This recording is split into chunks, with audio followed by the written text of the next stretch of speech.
Hey everyone, welcome to another episode of the Takeaway Club, where I talk to interesting people across different walks of life to get to know their stories and, more importantly, how they got to where they are, including their motivations, habits, routines, and aspirations, some of which we can apply to our own lives.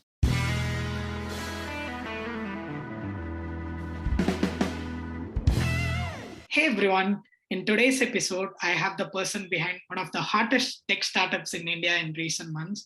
Over the last few weeks, we have all heard about OSlash or watched that amazing campaign video, which has made most of us go, shut up and take my money. As a marketer and storyteller at heart, I love every little detail about the OSlash story and wanted to hear more about it and understand what goes on behind the scenes.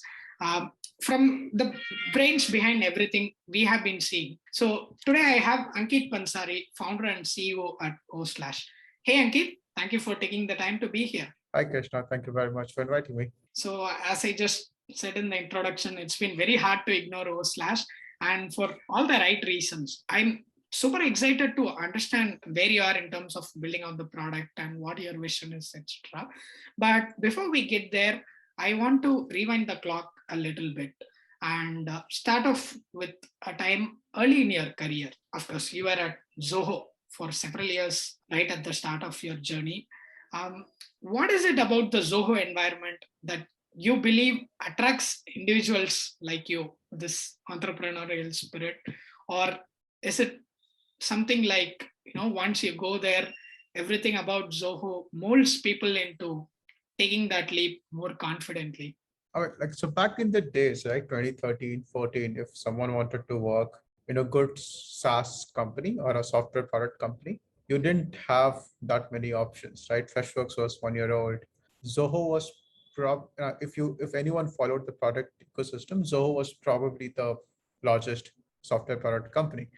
And for me, it was actually coincidence. I was working for an ISRO project, and just right next to my campus, Zoho acquired a large campus, right? And in those days, I was picking up programming and I was coding on Salesforce, and I accidentally ended up meeting Shailesh, who is the CTO of Zoho, in in a Zoholics conference in Bangalore, right? We had a conference in Bangalore, and I was telling him about how I'm programming on Salesforce, and he was like, Zoho also has a similar product. You should look into this. And I met Haider Nizam, who was my product manager, who was my manager, and who was my boss, who was director of product management at Zoho. And we talked for like hours about how this pod should be built, and then he ended up hiring me. So it was pretty accidental. I want to say it was planned, but I don't think it was that planned. It just happened right place, right time. Can you recall any time when you were at Zoho and quite possibly thinking, one day I'm going to go out and become one of the Zoho Mafia companies? Or was whatever happened in the next steps in your journey just happy accidents? I mean, so before Zoho also had a company. We used to provide, telecommunication API services like SMS and voice, like how you get OTP in your phone to universities. So I'm talking like 2013, and if anyone was part of Anna University, if you had taken an exam on Anna University College, any SMS you'd have received from us. So we had some large clients, but it was still like a very one-man shop. Like it was just me trying to do everything. That time I didn't have the vision or the exposure to build it into a large company. Like today, you have like multi-billion-dollar companies doing exactly that, right? SMS API, like someone like Twilio is $20 billion market cap right now. So, uh, so I always knew we wanted to do something, in the business. But I think less about. I always like to solve problems and look for business opportunities, right? I think that's where you should always be excited. If you can find those problems and solve inside a company, go ahead and do it. If it is not aligning with the company, come out and do it, right? uh, Zoho had like what 70, 75 products. So there were enough problems to solve inside Zoho. That's why people never leave Zoho, right? But if something is not aligning, you come out and start. But I don't think it was that much of foresight that you wanna be Zoho Mafia. I don't even think Zoho Mafia was a term back then. So True. Yeah, that's amazing. And I was going through one of your posts on LinkedIn as well, where your dad talks about how Zoho is being the Google of India. That was right. very relatable. So that's how we. So I come from this small town called Srirangam, here, some 350 kilometers from the Zoho office, and this is pretty much how we describe Zoho to anyone who doesn't understand. So Yeah, it was 2013, right? Like, and like Marwadi dad, right? Like, I mean, if I'm not joining a family business, that means you are a shame in the family, right? Uh, so taking a job is like not a thing. Like no one is. I think I'm the first graduate in my family. Uh, so when I joined Zoho, I mean, my dad really had a hard time explaining, what is Zoho. Like SaaS was not a thing. Product companies was not a thing, and people used to ask, okay, why you're not joining, like, Microsoft was. I mean, and those days, there used to be a lot of back office operations like TCS, Infosys, why you're not joining this. So always my dad came up with this thing like Zoho is like Google of India. They even have the same colors, they even have the same logo. So it was like that for him. So I think this whole move to Zoho was something very deliberate for you.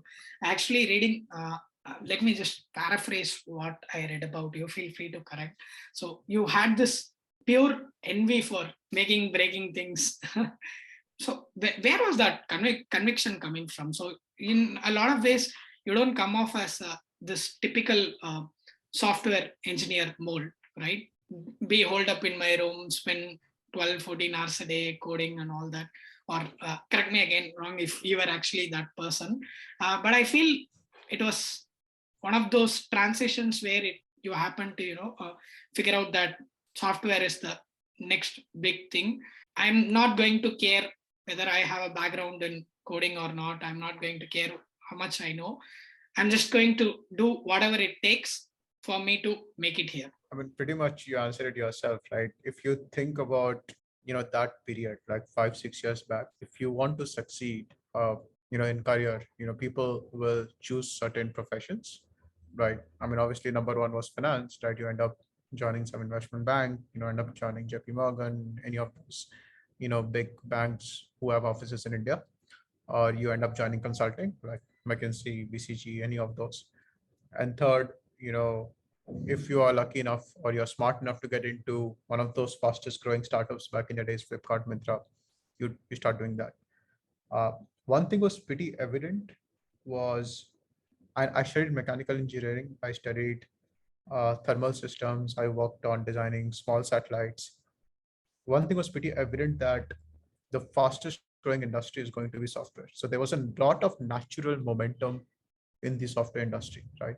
And I think ever since I've always tried to follow momentum, because if you follow momentum, at least you go up the ladder no matter what, right? Uh, and I think knowing coding, I mean, if you're an engineer, I mean, I always used to do coding in MATLAB and this sort of programming languages. I never did web development, right?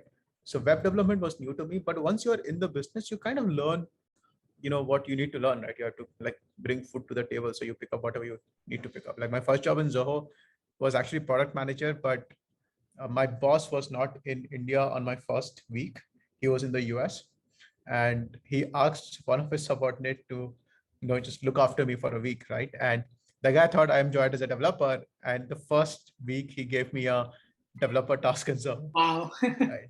And it's funny, and I mean, I knew a little bit of web development, but nothing to the compared to, what Zoho has. Like Zoho is 95% a tech company, right? And it was like writing some sorting algorithm, and I was like, okay, shit, I think I signed up for the wrong job here. and and you pick it up, right? By the fourth, fifth day, I showed some progress, right? And I think that's the best thing about the tech ecosystem, right? If you ask for help, almost always you will get help. So I think not knowing coding or knowing coding is some of these artificial constraints we create for ourselves. The idea should always be on the price, where do you want to go, and start picking up skills which you need. Right, that's amazing. I can't imagine sitting in at that young age. If my boss gave me something that's totally unrelated, I'd be like, okay. No, it was pure miscommunication, right? And then when my boss actually came back from the US, I was telling him this is what I'm doing, and he was like, "Hey, why are you doing this? You are hired as a PM." And I was like, "That's what I thought, but this guy wants me to do this, so I did it." And he was like, "That's good," and that's how I actually ended up being liked by few developers, because I could code, right? Right. And in the early days, I think it really helps if you understand each and every aspect of building tech products. So, I mean, if a carpenter is trying to build a chair, you need to understand wood, you need to understand how your sizzle is going to work, you need to understand how polish is going to work. And that's how a chair comes into place, right? You can't just direct, okay, make a chair for me. It doesn't work that way. Right. Yeah, that's true. So I think there is always this unsaid tension or friction between PMs and engineers, because PM says what to do, but engineers, they have a lot of constraints and everything. And for engineers, Right. it's like a wet dream in a lot of ways, right? Hey, it's the PM who can actually do the dirty job himself. So I'm a lot more comfortable talking about the problem we are solving and things like Right. that. It's empathy, right? Like you understand more about what the life cycle of the product is going to be. Right. So yeah, you spent like close to 5 years at Zoho, and then I think that's when you went on with starting another one of your ventures, if I'm not mistaken. Just give me a rough timeline of that was like, and tying that to until your time at OnDeck. All right. So Zoho 5 years was amazing, right? Like the best thing about Zoho is like we have businesses in like almost every country in the world, like I think 175 countries maybe. Like so, uh, and because I was one of those, I was leading a low code development product. Back in the days, it wasn't even called low code. We used to make a cloud-based compiler, so you can write faster web applications using uh, Zoho Creator. That was my product. Uh, and some of our largest customers were like big names. Tesla was there, universities, US universities were using it, right? And my job was like to you know help team build the product, but also go and meet customers and understand their pain points, make sure the product is growing, right? A very high touch relationship with customers. So I was like constantly on the road. Like, I mean, at one point I was like 150 days on the road. So I used to like spend most of my time in the US, in the London, in Zoho, Berlin, like just every places where Zoho had offices, I was spending my time there. So it just gives you a lot of exposure on what it is to build global businesses, right? And how different customers perceive a software product. For example, if you start selling software to like a very sophisticated engineering focused country like Germany, like bugs are a big no-no, right? They expect like a very high quality from your product. Uh, Similarly, how US different areas of US relate to software. So you kind of start seeing users for users. That was a great experience. Then I left Soho to start essentially a small pilot, I would say, called there's a company called Demand Work.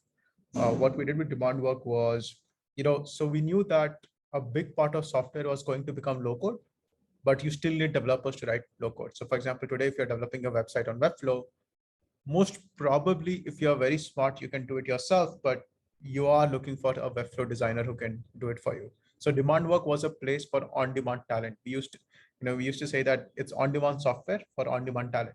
So that's how we started Demand Work. It was pretty good run, 6 months, right? Like definitely it was a very profitable business. Right. What I didn't see was whether it could have been a VC scale business, right? If I were in my late 30s, I would have still continued Demand Work. But I was in early 20s and I really wanted to build more. I wanted to build a VC scale business. Right. So we dropped Demand Work and we pivoted to OSlash. And OSlash was an internal tool which was built in Demand Work. But people loved OSlash whenever we used to show that in demo. So that's how OSlash happened. Speaking about OSlash itself, so that's kind of where I wanted to spend a lot of time in this chat. And thank you for sharing the early access. So that's something I remember filling out the form.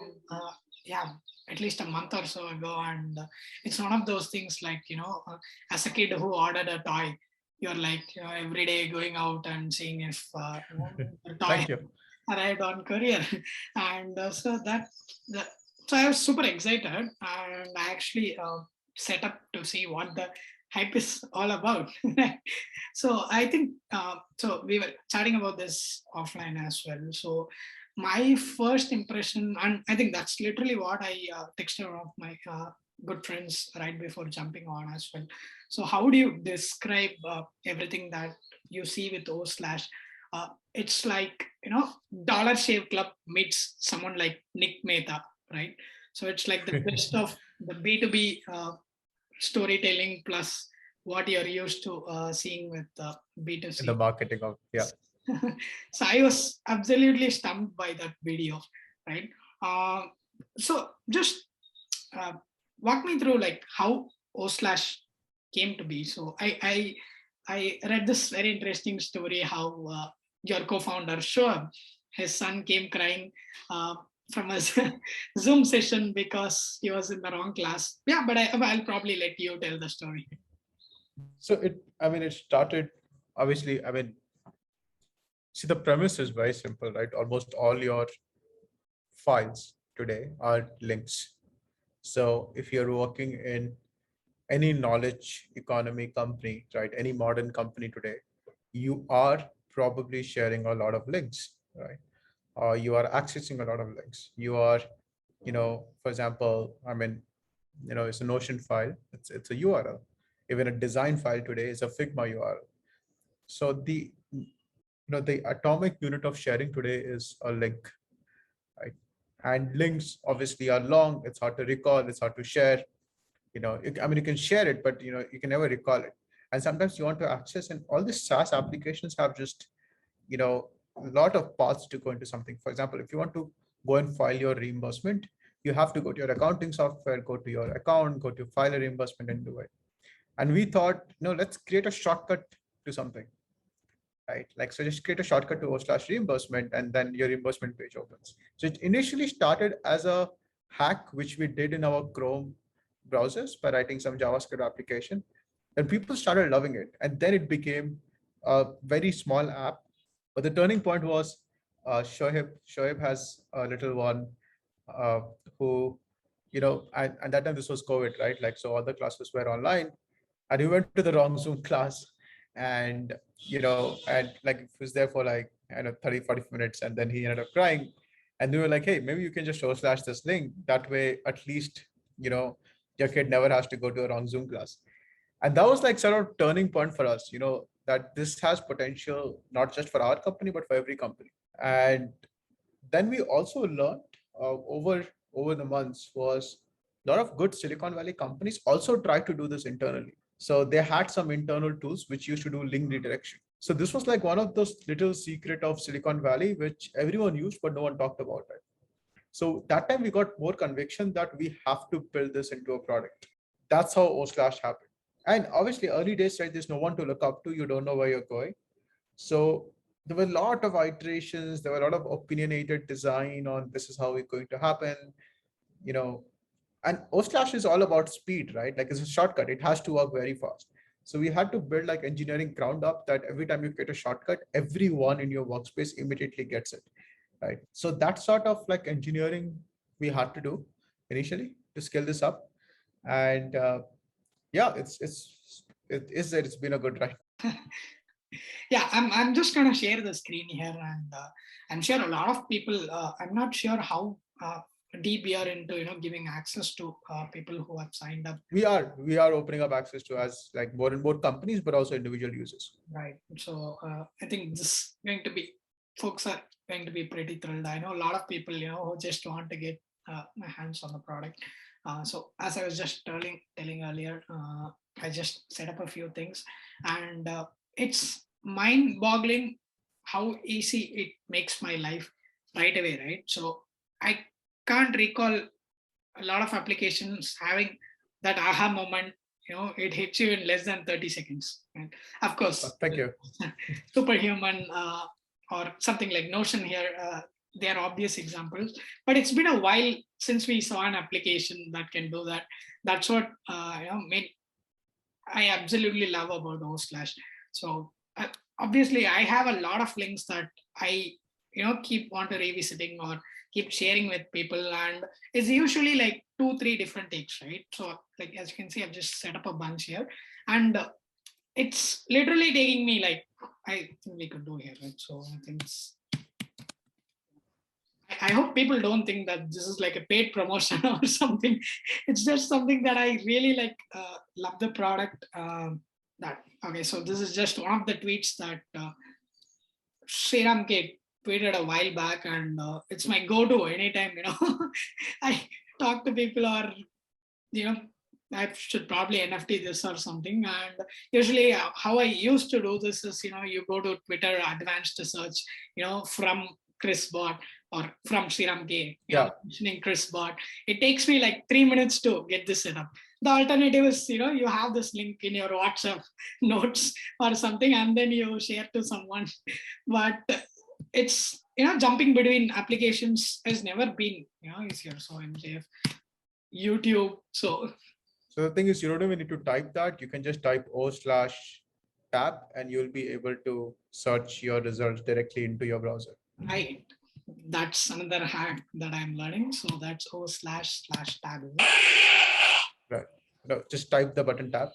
Doesn't feel so good getting into. Are you into wrestling by chance? No, not so much. Okay. So you can just type / and the button tab. Like, yeah.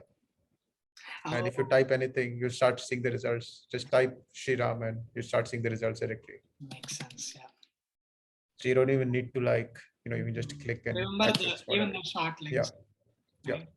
Yeah. This is super useful. Right? Obviously, it goes without saying. I feel, why am I explaining that to you? So my question is like something this ridiculously simple on the front end. The simpler it is on the front end, the notion is it's a lot more complex building out from the back, right? So what are some things that go into in terms of infrastructure, or maybe talk a little bit technical, but more from a product building perspective that goes into basically me seeing this on the screen? Yeah, absolutely. So, I mean, the thing about OSlash, I always say this to the team that we are in the business of selling speed, right? So it has to work extremely fast, right? So once you create OSlash, it has to follow up everywhere. In fact, one of the things in our roadmap is we are going to launch mobile phone, we are going to launch Slack, we are going to launch, OSlash on your native, that is Spotlight and all of this application. So what we are trying to build here is, first, we're trying to create a notion of workspace, right? That means if you and me are in one workspace, all of us can use OSlash and share OSlash.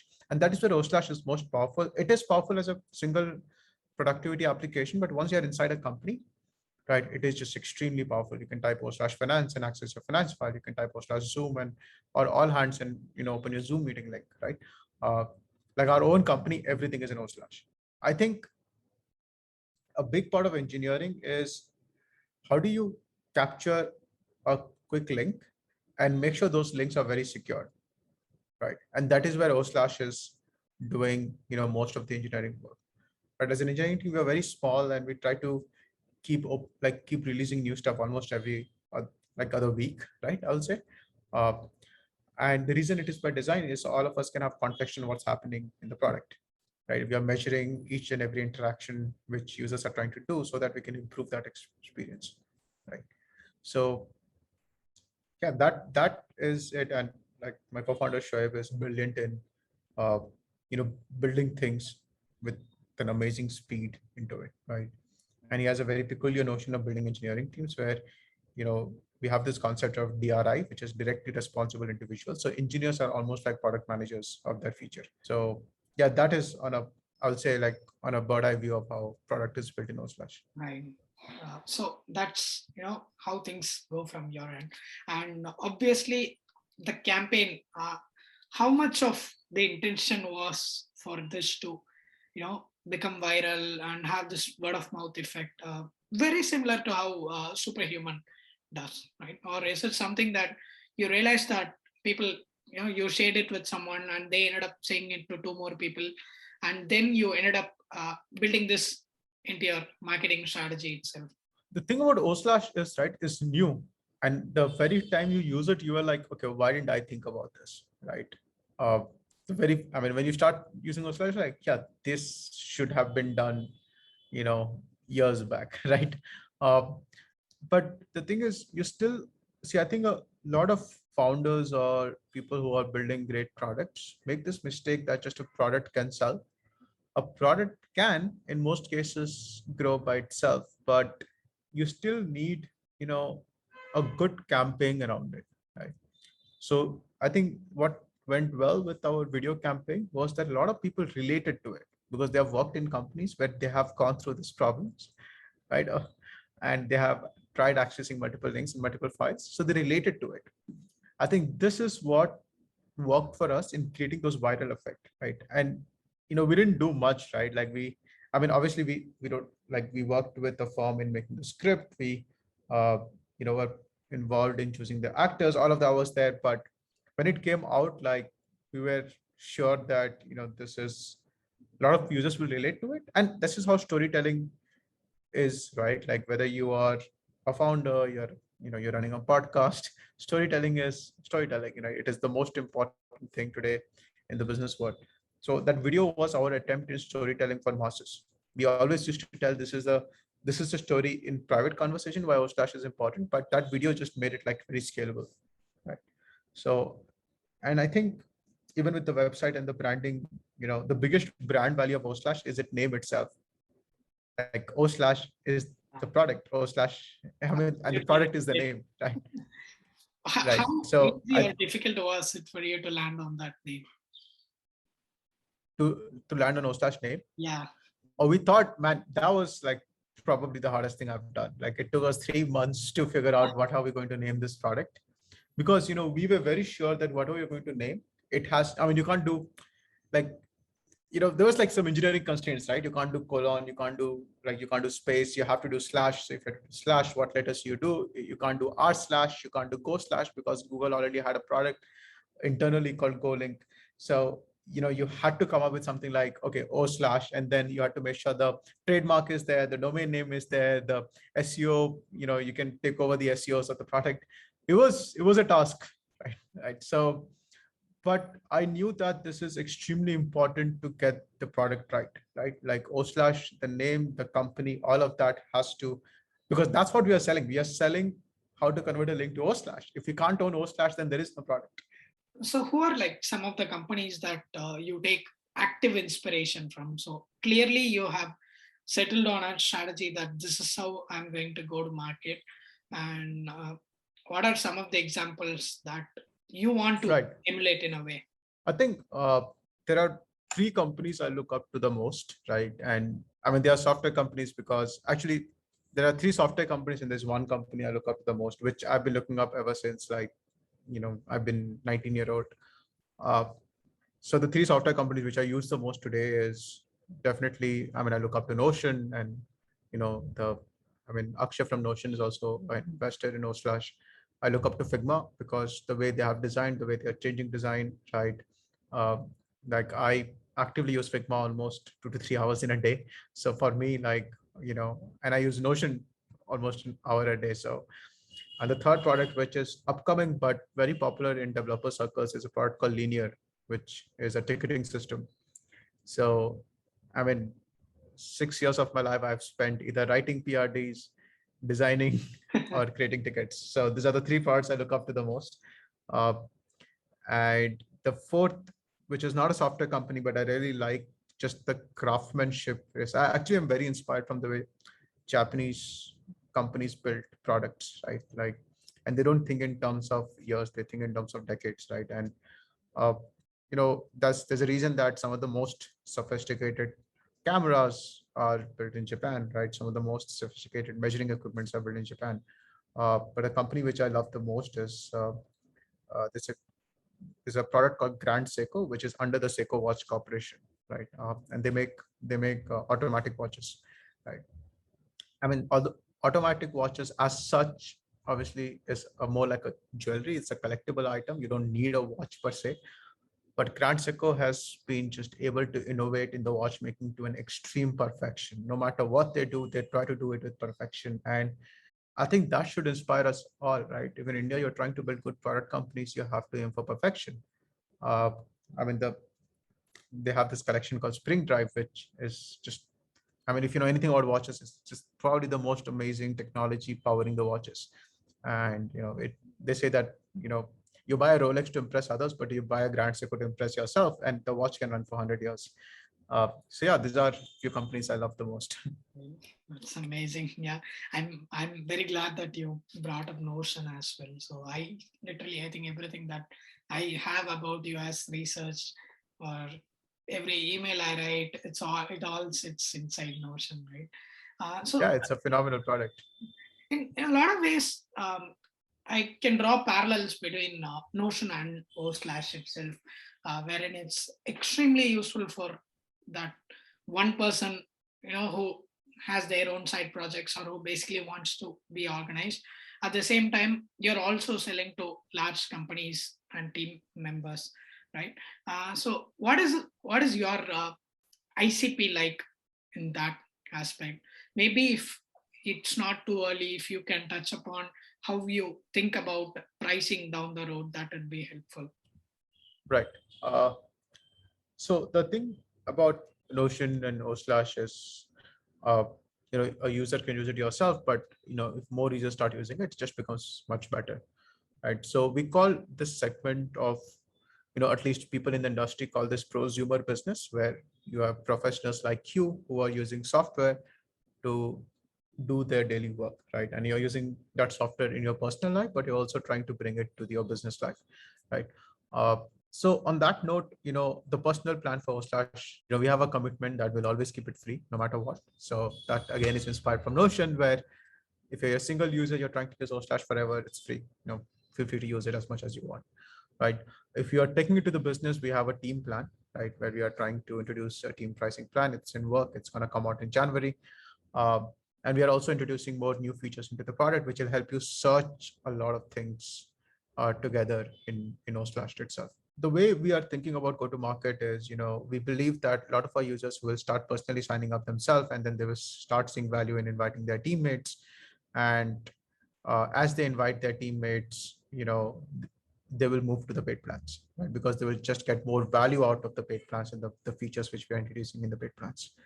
Yeah, that's pretty much the strategy to slowly enter large companies. But we believe that a company all the way from a 3-man early developer company all the way till JP Morgan can use OSlash, because they are using links, they are sharing links, and everyone wants to be productive.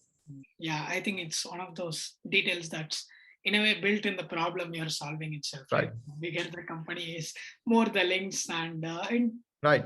more the need for a tool like OSlash. That's beautiful. Of course, so Notion, like you just mentioned, they go beyond just being this company that you look up to. Akshay is also an investor in OSlash, and so are a lot of other phenomenal names that you would, you know, uh, see about in daily basis. So I think that was one of the other tracks that people were trying to keep tabs of. If I'm not mistaken, even you were tweeting about how you'll put out a playbook about how you went about selling this OSlash vision to people. Right. I mean, today, right, I think angel investors are a pretty important part of an early stage company, right? And they can help you with direction, they can help you with hiring, they can help you with validation, they can help you with production. And today, if you're building a company, it is extremely important to have a good set of angel investors in your business. You want to have access to the right investors. You want to, I mean, today, if you look at, the global scenario of, who are the angels out there, right? I wanted to make sure that there are relevant angels, people who are in the similar line of business, right? Who have built similar kind of products, advising us. So we ended up reaching out to them, and they related to the problem, right? Like a lot of, I mean, the good thing about OSlash was every time a user signed up for the product, within 10, 15 minutes, they wanted us to invest in us, right? So that was good, right? And as you said, the aha moment comes in like probably 10 seconds, right? You immediately get it. So I think that was pretty helpful, and we got a great set of early users. I think moving further, what happened was, I think Silicon Valley is a network of network. Similarly, when you start getting few good people, they tell their friends about this product and they start using it, and they start investing in OSlash. So that's how we ended up getting a lot of good angels. Right. One of the things that I wanted to ask before we moved on to something that I call as random deck is, I think this one is on your LinkedIn, right? OSlash is building a modern platform for growing. I just wanted to understand, is there a deliberate messaging in that. So usually at this earlier stage, you don't really go beyond, OSlash is a product, and or say OSlash is a platform. So OSlash is building a platform. Sounded to me like it's just like whatever Right. you do today is just the foundation. Or am I just reading way too much into No, something? no, absolutely. No, you're right. It is a foundation because, with OSlash, we are right how you open files inside the company, right? So today with OSlash, you are opening links the way you want. Tomorrow you can open your tickets. Third day you can open your sales CRMs. Fourth day you can open your calendar events. So that is just the beginning of what we are doing. So hence the over index on platforms. I have a tendency to go a little bit overboard with, trying to read between the lines. That's good. Yeah, but it's good in this case. It worked out. So just paint me a rough picture. I'll probably wrap up with this before we head to random deck. Paint me a picture of, what is to come for, say the next 12 months. You are currently, invite only or still in that early access beta mode. So So we're going to make the product open. That's the first step, right? Moving towards OSlash. The second thing is we are introducing a lot more search related features into the product. So you'll be able to search all your links, whether they are OSlash or not, directly into OSlash, right? And then OSlash is also opening up integrations where you can open your tickets, you can open your repos. Like as an engineer, you can just open any file or any system of relevance with one shortcut, right? So that's the roadmap for OSlash right now. Right. So in terms of let's say roughly, we are in like December of 2021. So where exactly do you want to be in a year's time? Right. So I mean, obviously you have a lot in plans, right? There's a lot of internal goals and timelines which you have planned for the next year. The goal is to make sure that OSlash is in more, in more hands in every browser, right, of every tech company which we admire. Right, they are using our product, they're giving us feedback. So the broader goal is that, and then it obviously, we'll be updating every quarterly when we are releasing new products. So Cool. I'll check out the product updates then. Yes, I think with that we'll jump into the last leg of the podcast, which I like to call as random deck, which is basically shorter, faster questions that's got nothing to do with OSlash or your journey as a founder, but more like, Ankit, the human being. So here goes the first one. What is an absolute non-negotiable for you in life? integrity. What is your favorite word in English? Patience. What is an advice that you would have given your 17-year-old self? I think that's the advice I've heard from my ex-CEO, Sridhar, is, happiness is reality minus expectation. Right? And that's what he always keeps saying, that, you should try to be grounded in reality, not to reduce your expectation in life in general, but always be grounded in reality. And that will lead to more happiness. What is a good habit that you're trying to work into your life right now? Well, I've been doing it and trying to do it even more is I try to do this Vipassana, which I've been practicing for 3 years now, right? It's probably one of the best investment I've made into myself, and just helps you go through the daily ups and downs of your life. I think you actually have a mini tweet storm on this. What is a book that you have gifted the most or you'd like to gift the most? Well, the book I've gifted the most, lately is Meditation in Plain English, right? It is, I've tweeted about this also a lot. It's one of the best introduction to meditation I can give it to someone, right? The book I have, well, not recently, but has gifted the most is it's a book called Cowell, which is a book on just business management, right? It's by Goldratt, who is one of the best management consultants. And, you know, uh, it's a book about how do you eliminate bottlenecks and how you focus on the goal of the company. That is probably one of my favorite books I've read the most. So, who has been the biggest inspiration in a lot of things you do, but you have never really admitted to? Honestly, I'm very inspired by filmmaking, right? So recently, someone who's been a big inspiration for me is, I never met him, and I've obviously just heard about him, right? Uh, in terms of just building products, I really admire, Vidhu Vinod Chopra, right? Who is, he's a producer behind, Munna Bhai, Three Idiots, some of those iconic Hindi movies, right? And the thing is, anytime I watch some of these movies, I was like, how did they come up with such a script? How did they come up with such, delightful experience, right? And they used to be saying inside Zoho when I was in Zoho that software business is very much like movie business, right? You spend 3 years trying to make something and you never know it's going to work or not. I mean, there are checks and validation today, but it takes time. You never know. Like Zoho had like 75 products. Like handful of them succeeded beyond expectation. So, and that's the same thing with movies, right? Like you keep making, but if you look at a studio performance, only 3 to 4 movies will give like outsized returns. But somehow this guy has been able to like launch blockbuster back to back and right. And he only works with one director, one writer, and how the dynamics come together, right? And I think that is very much like software. A good software is like making a movie, right? You are doing a lot of things every day. You need professionals for a few things. You need a lot of good design sense. You need to understand how users are going to respond to this. So that's there. But overall, I think a big part of my life goal is like definitely my dad. He's been a very successful businessman, and I always look up to him. Right. Yeah. You should probably write a blog post. I love this analogy, comparing software with movie. Yeah, there. I think I should. I will. Okay. Next one. So, what is the hill that you're willing to die on? I know I don't have usually that strong views where I want to die on something, right? I mean, so I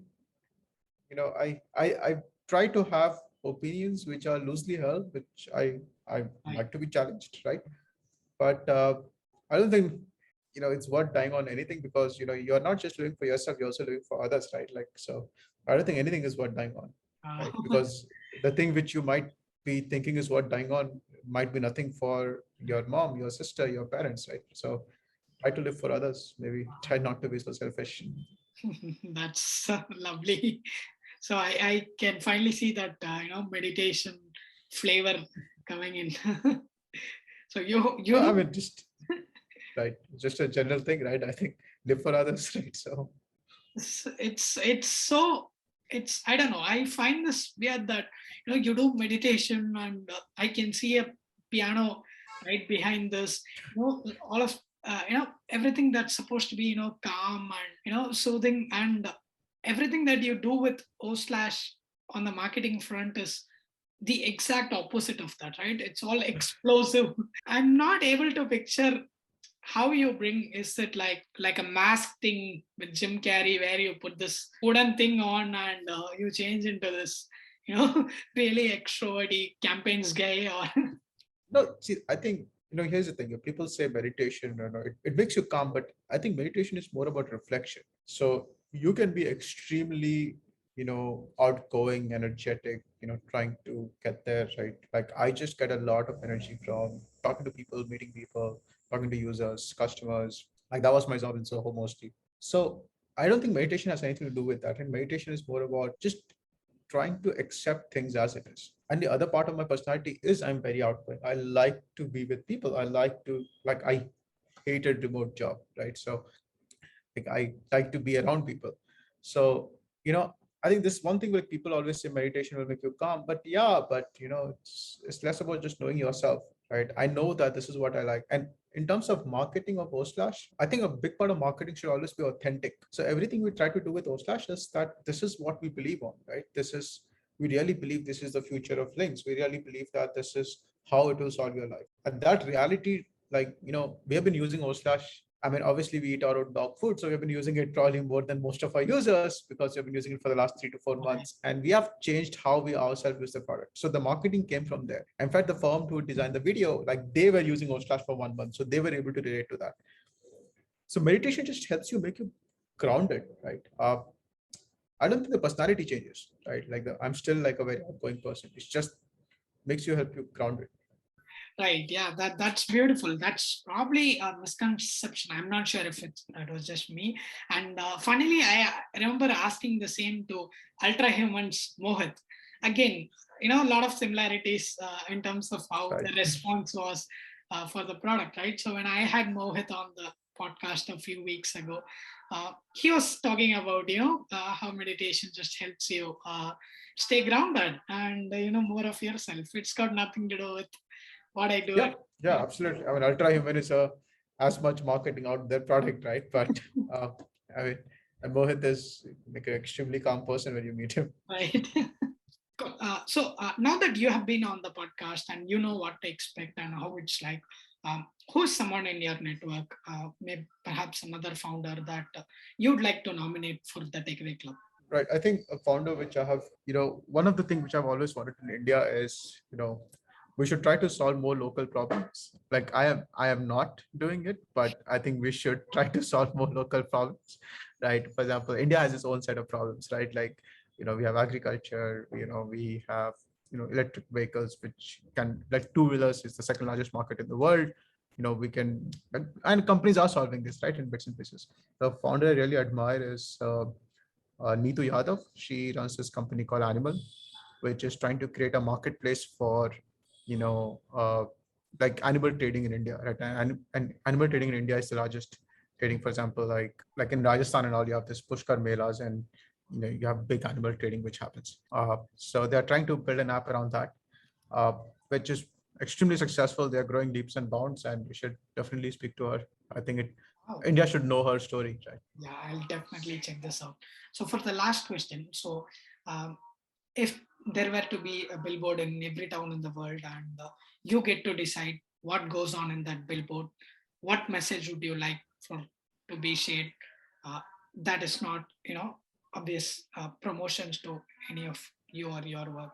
There was a billboard.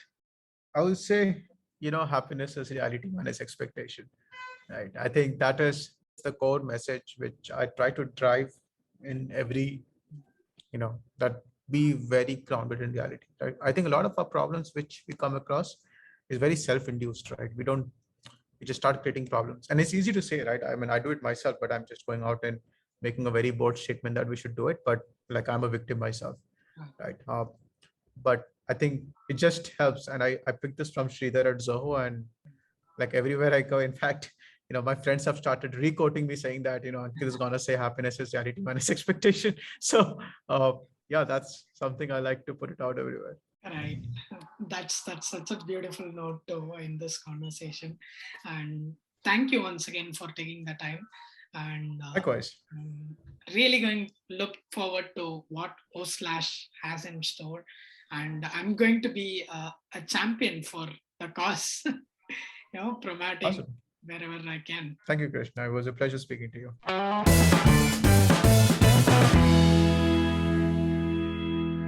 Hey there, so that wraps up a conversation that I absolutely enjoyed recording, and I hope you did too. If that's the case, kindly consider leaving a rating on Apple Podcasts, which will help the Takeaway Club find new like minded people like you. Also, consider subscribing to the Takeaway Club. So, we are at thetakeaway.club as well as thetakeawayclub.substack.com. Just hit the subscribe button, it's free, and you'll get all the latest episodes and other articles that I'm working on straight to your inbox. Have a great day ahead. Thank you once again for tuning in to the Takeaway Club.